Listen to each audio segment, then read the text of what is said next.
What would it take for you to sit down with and listen to the people you disagree with the most? Not to debate them, not to change their minds, just to hear them out. My guest today has spent the last year doing exactly that, and what he found out might surprise you.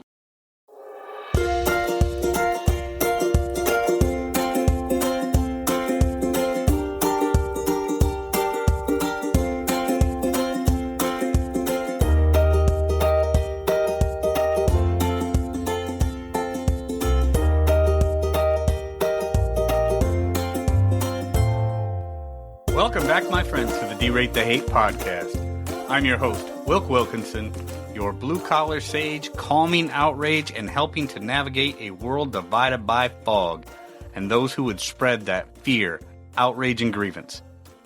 The D-Rate the Hate podcast is proudly produced in collaboration with Braver Angels, America's largest grassroots, cross-partisan organization working towards civic renewal. This podcast amplifies the mission that we share to foster a more respectful and united America where civic friendship thrives even when we disagree. Each week, through the power of story, conversation, and connection with incredible guests, we work to build bridges instead of barriers. Not to change minds on the issues, but to change how we see one another when we differ. Because, friends, it really is about bettering the world one attitude at a time. We did not create the hate, but together we can derate the hate. So be sure to subscribe wherever you get your podcasts, share it with a friend, and visit braverangels.org to learn how you can get involved in the movement to bridge the partisan divide. Friends, I am so incredibly grateful that you have joined me for another powerful D-Rate the Hate episode. So let's get to it. Brian Vogt has spent more than 2 decades putting in the work to strengthen democracy. Not here at home in the U.S., but in some of the most challenging political environments around the world. Countries where elections were fragile, where media freedom was under threat, and where the building blocks of self-governance were themselves still being laid. He's observed elections with the Carter Center in Indonesia, Ethiopia, and the Democratic Republic of Congo. He served at the National Security Council. He led a landmark $424 million initiative at USAID focused on election integrity and democratic renewal. Then USAID was shut down, and Brian made a decision. He took everything he'd learned about democracy abroad and brought it home, specifically to communities and voters that the democracy reform world had largely been missing. Trump voters in red America. He calls it the Democracy Listening Tour, and it isn't about convincing anyone of anything. It's about hearing people out. Real listening. Brian is going to tell us what he's found and why listening might be the most politically courageous act any of us can take right now. Let's get into it with my friend, Brian Vogt. Here we go. Brian Vogt, welcome to the D-Rate the Hate podcast. It is good to see you again, my friend. How are you? I'm doing well. Good to see you also, Wilk. I'm glad to see you again and have you on the podcast this time. I know we've talked before, but anxious to bring your story to the D-Rate the Hate listeners, Brian, because what you're doing, and I'm really excited to bring this to the listeners, what you're doing in terms of this listening tour. It's called the Democracy Listening Tour, but bringing that to the listeners, because if there's one thing I probably talk about more than anything, Brian, it's listening. And listening with intention, trying to figure out not just what people believe, but why they believe it. And when you and I talked before, talked a little bit about your Democracy Listening Tour, and we're going to get into that in just a minute. But before we do, I'd like you to tell the DTH listeners what was it about this type of thing that got you started in this idea of I've got to go out and find out what all these other people think, and then certainly in terms of building bridges and what that meant to you. So let's start there, Brian. What got you started on this particular journey? Sure. Well, I'm glad to be on here, Wilk, and really excited to talk to you about the project that I'm doing. A little background on myself is I have spent most of my professional career, and that's over 20 years, basically strengthening democracy around the world. And what that means is like doing election observation in countries where elections aren't, well established, or trying to promote a free and independent media in other countries, sort of the building blocks of democracy, or training parliamentarians. And so that's the work I've done for most of my career. But I have felt, particularly in the past number of years, that listen, our democracy here at home isn't doing so well. We have a lot of challenges ourselves. And so I decided that I was going to sort of see what I could do to sort of use those lessons I learned abroad to apply those here in the US. And one of the things I saw abroad was that if you really want to do democracy reform that lasts, you can't do it with one party. You have to have multiple parties, often opposing parties, involved in that process. And I saw here in the U.S. that sort of democracy was often failing because of the dramatic polarization we have in our country. So that led me. I had been working at USAID, which, as you probably know, a bit over a year ago was closed down. And so for me, that was a kick in the pants. Like, okay, you've been talking about doing this listening stuff. Why don't you just go out and do it? And so I took it upon myself last fall to basically go out and particularly meet with voters, conservative voters, and particularly Trump voters. And the reason I was focused on that particular group is because you have a lot of reform organizations out there, and they're not nonpartisan or bipartisan, but they often are missing the voices of Trump voters. And so I felt that that was a voice that wasn't being heard in the democracy reform community. Yeah. I thought that that was important to reach out to them. And so that's what I've been doing. Nice. And thank you for that, first of all, as somebody who, I've been a conservative, voted Republican for more than 25 years since I gained any kind of political awareness at this point, Brian, and you're absolutely right. I mean, but there's a couple things we need to unpack in what you're saying, and I think it's very important that we do so and I'll explain why. One of the things that you said, right, in your description of how you've come to this, and the way it lands for many, I know because I've had these conversations, the democracy reform thing, just the phraseology, the wording in it gets people a little freaked out, right? Sure. It absolutely does. And then when we think about the people on the kind of the conservative side, just the word democracy itself gets people a little triggered, a little freaked out. It does. Even though I know a lot of conservatives don't even like to think that they get triggered. Let's be honest, they do. But one thing that you say there that I really, really like, and then I want to unpack the pieces of it, is you say democracy reform requires multiple parties, or in this, in our case, the bipartisanship, because there's really the two major parties. But long-term democracy reform requires the buy-in from all parties involved, not just one side, because I think what we've seen over the past several years, Brian, and you can tell me what you think of this, but when a governing body, whoever the power or the party in power is, when that governing body decides to govern in a way that's very dismissive of the other side, you don't get lasting change. So that's part one. But part two is the description of democracy itself, and before we can really talk about this, for the listeners, and especially the conservatives listening, I want to make sure that we're clear on what we mean by democracy, because this is where, frankly, the conversation breaks down for far too many people, especially my friends on the right, is they hear the word democracy and their ears slam shut because they instantly think, oh, we're not a democracy, we're a republic. And I agree with that to some extent. I mean, well, not to some extent. I do agree with that, absolutely.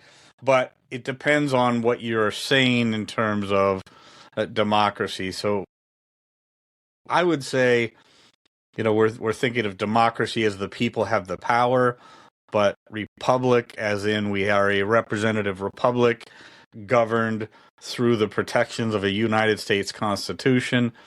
Tell me what you mean when you say democracy reform, Brian. Got it. Good question. And you're very right in the sense that even the term democracy has become politicized, and that was particularly in the 2024 election. You had Harris in particular, who was claiming, that this election is about democracy, and so it's not surprising that the idea of democracy is now has been politicized. And you're exactly right that, we don't live in a pure democracy. We live in a constitutional republic, and so I use the term democracy as a shorthand. And the first question that I ask any of my interviewees is, what does democracy mean to you? And the description that you said is often the type of thing that I hear back from people, which is, the people have the power to choose leaders and to get rid of those leaders when they don't like them anymore. And so I think that, those sort of core tenets are something that is well understood by the people that I'm speaking with. But I'm very careful not to sort of say, here's what I think democracy is, because I think it's different for every person. And a lot of what I want to hear from people is exactly what it means to them. But your observations are spot on in terms of the sort of things that I've heard from people.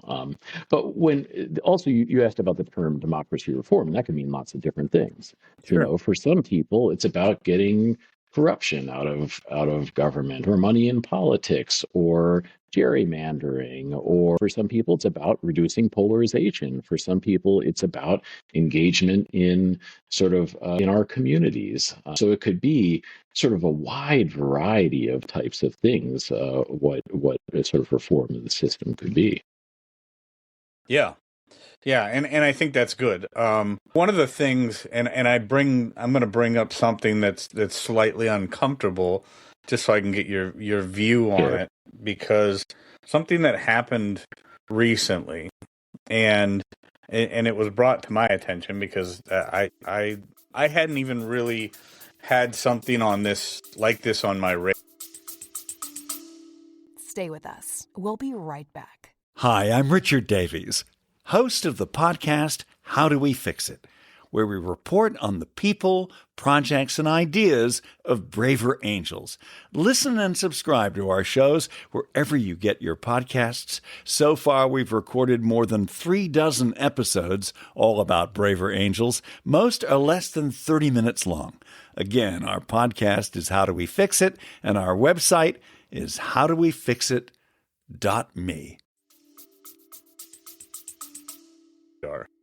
But those of us that work in the depolarization space, let's say the bridge building space, it's come to our attention in recent weeks that there's actually a movement out there that's putting forth a concerted effort to kind of take down the bridge building, democracy building, depolarization space because of phraseology like democracy reform, because they do get so triggered by that, and they apply their own definition to it, And that's actually why I asked you about that question. And I'm glad you said it the way that you did, Brian, is it can mean many things to many different people. But this, I think, is where the importance of the listening tour comes in. But knowing now what I didn't know, a number of weeks ago, was that there's this concerted effort on the part of many to kind of take down these depolarization organizations and the depolarization movement broadly. I think that's very bothersome because, again, when I think of democracy reform and when I think about the work that I do, it's largely about the idea of exactly what you said. Democracy reform requires multiple parties. It requires all voices to come to the table and figure out ways that they can both strongly hold to their own convictions, but then figure out ways to work across lines, not to come to some kind of squishy middle ground, but to find common ground where they can find it, find true definitions to what each side is saying, and come to a common agreement about what each side is saying, and then work through our differences in some meaningful way.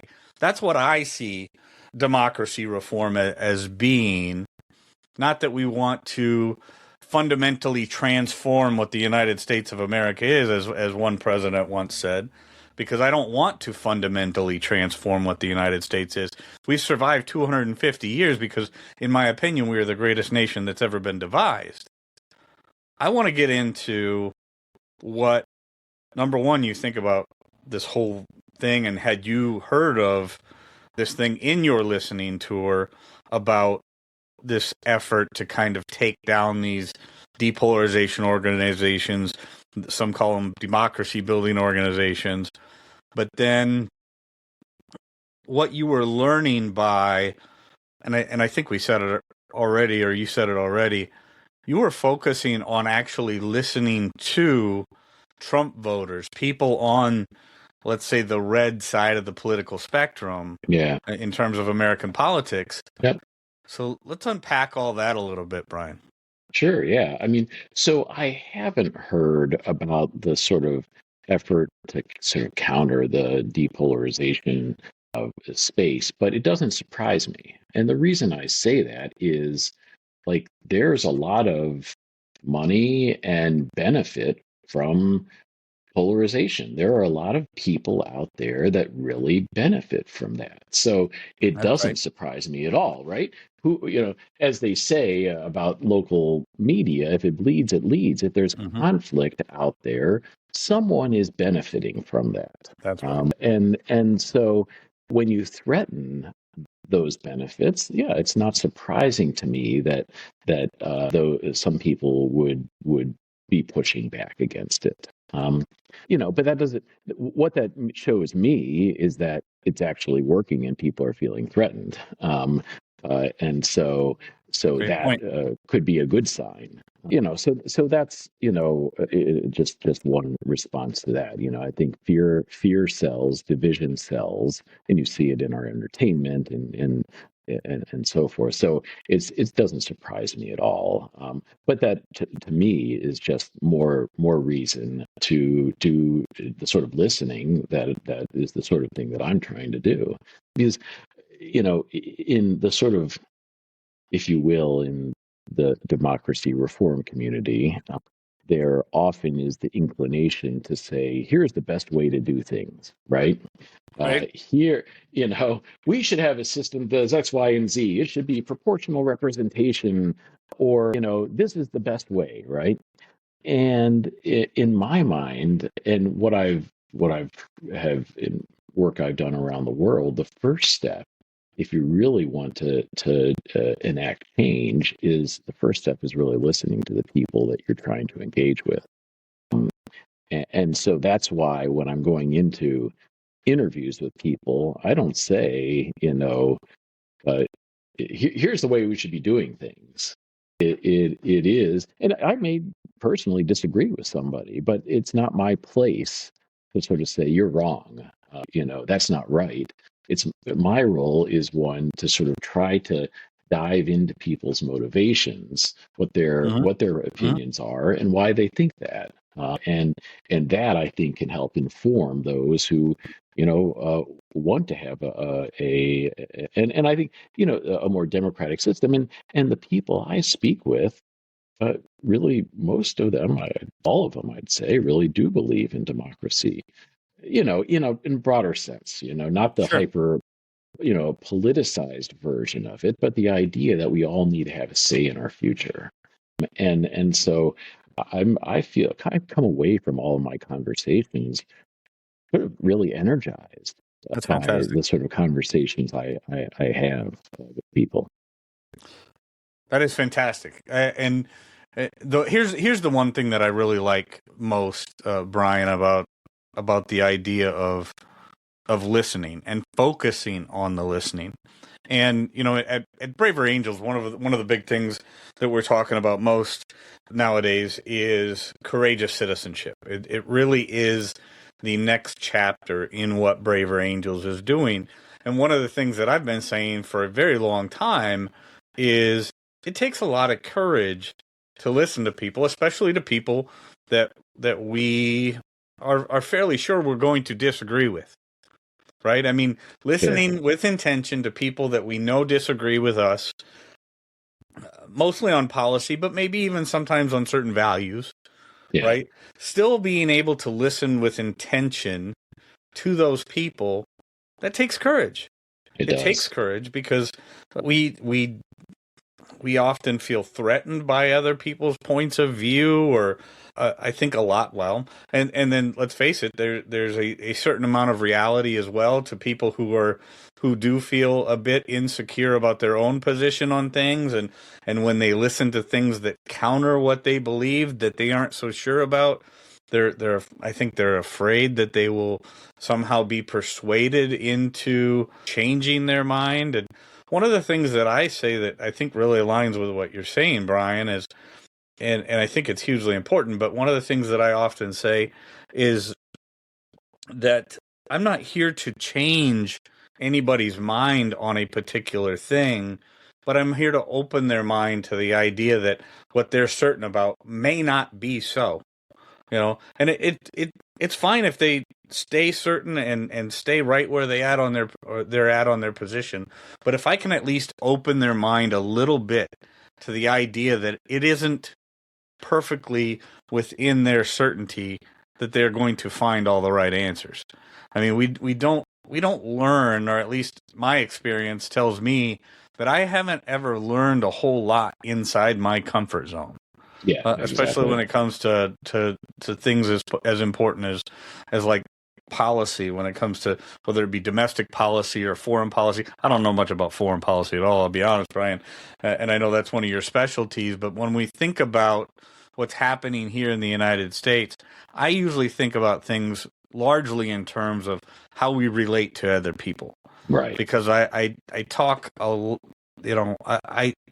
take everything back to the one of the biggest problems that we face in this country. In fact, I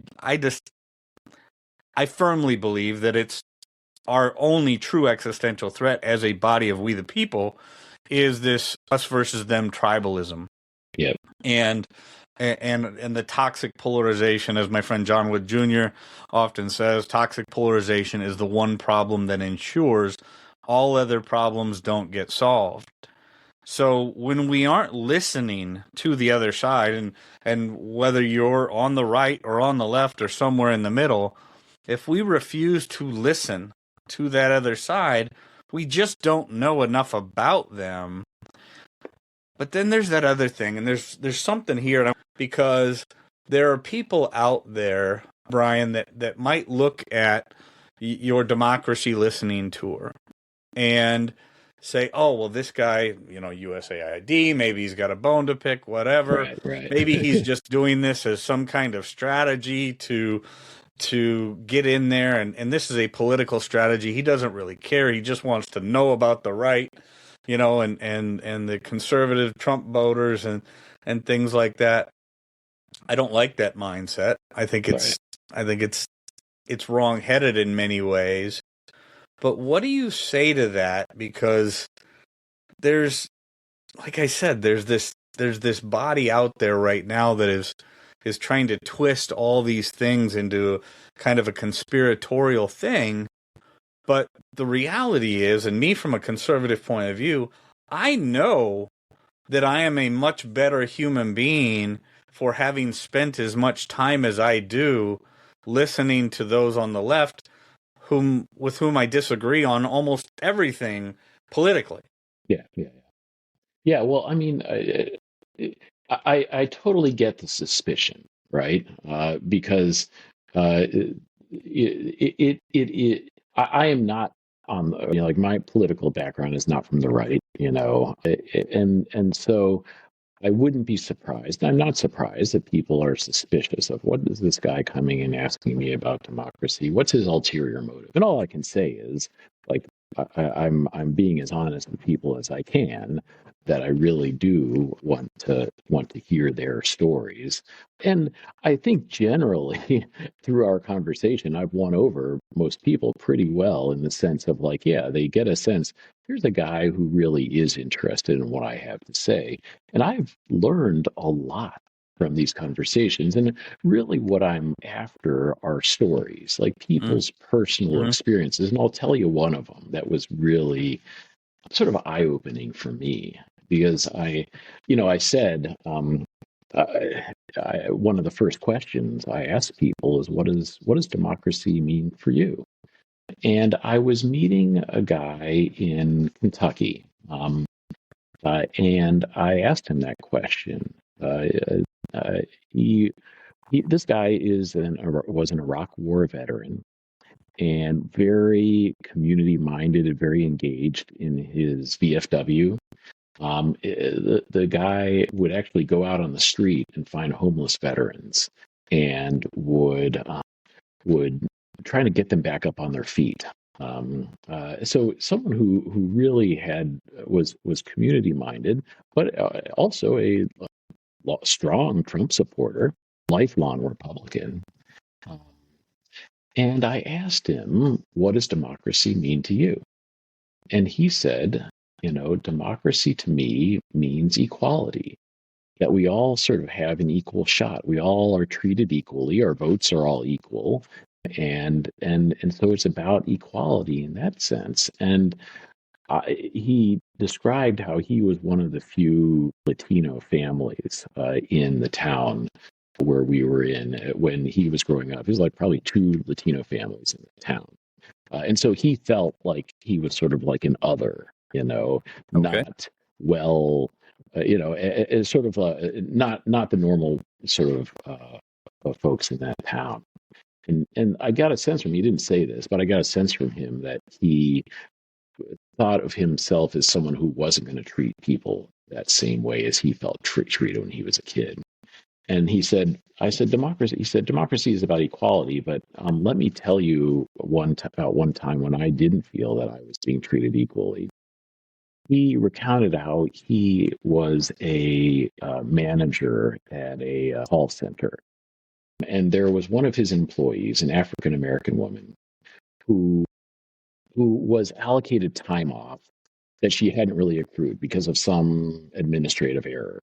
And it was up to him as her manager to break the news to her that that she didn't have this time off when she wanted to take vacation. So he brought her into his office. He said that, and she was livid. And then she raised a complaint against him. She storms out of the room, raises a complaint against him to the leadership of the company, saying, this guy was calling me the N-word, and he was making fun of my children for their race. And he was put on, while they did this investigation, he was sort of put on leave, and eventually he was fired. Now, they ultimately found out, or they ultimately concluded that the allegations were false, right? But still, for whatever reason, he left the company. And he said to me, I don't feel equal in this sort of environment. I feel that like race and identity are being weaponized against me. And I feel, and that's a sense I get from, a number of people I talk to, that there's this sense of equality, right, out there that we all aspire to. But because of identity politics and weaponization of race and so forth, there's a sense that we're not actually equal. And that for me was really a powerful story Yeah. about what democracy meant to him. So Mm-hmm. that's just one example of the types of things I'm trying to get out from people. Yeah. Well, in a story like that, Brian, I think, I mean, and this is again one of the great things about doing this work and really promoting the idea of listening with intention, not just to what people believe, but why they believe it. Right. Because it's stories like those, right? I mean, that is a wound of his that will take some serious healing. Right. And to experience something like that and to be falsely accused of something, especially in today's day and age, something like that in with respect to race and race relations and race in the workplace and things like that. I mean, these are the types of things that leave lasting wounds and really change the relationship a person has to another group of people. Yeah. So to really suss out those stories and get that idea from a person as to, why do you believe a certain thing, or why is this the most important thing to you, or in terms of this particular policy, what is it that makes you believe whatever you believe on that particular issue, right? So these are the things that I think it's so important for people to dive into with people across differences and to have those conversations so we gain that better understanding, right? I mean, that story is not going to probably change a particular person. Like if there was a person who was an ardent liberal Democrat and they have that conversation with that particular man, maybe they don't change their mind on their position on whatever they're talking about, but it does give them better insight into why he believes what he believes on that particular thing. And that's where our humanity comes into this, Brian, is really getting to understand what are our fellow human beings experiencing, or what has their experience been that leads them to believe what they believe about a particular thing. It's so hugely important. And our time is wrapping up here, and I want to get to real quick as we round out our time, Brian. What are people going to find at the democracylisteningtour.org? How can they find out more about you and the work that you're doing? Because I think this work is hugely important. And more than anything, just anybody who's promoting the idea of going and listening to people across the aisle, listening to people who we may not agree with, I think is hugely important. But what are the people going to find at democracylisteningtour.org? Sure. Well, first caveat is it's a pretty elementary website. But what it is it's a little description of the project, and also an opportunity, for people to reach out to me or sign up and say, "Hey, I'm interested in being interviewed." My whenever possible, I try to do these interviews in person because I think that really matters in terms of the sort of like back and forth in the discussion.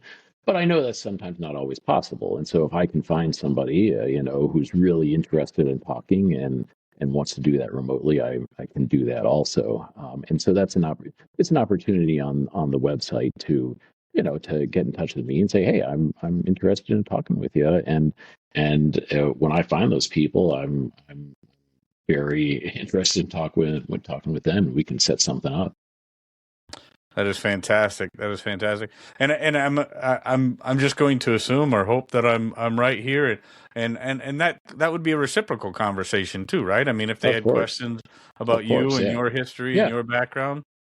I'm very open, and I try to be as forthcoming as possible. So, and I think when I talk with people, they are impressed with my honesty and That's great. candor. So that's what I try to do. That is so great.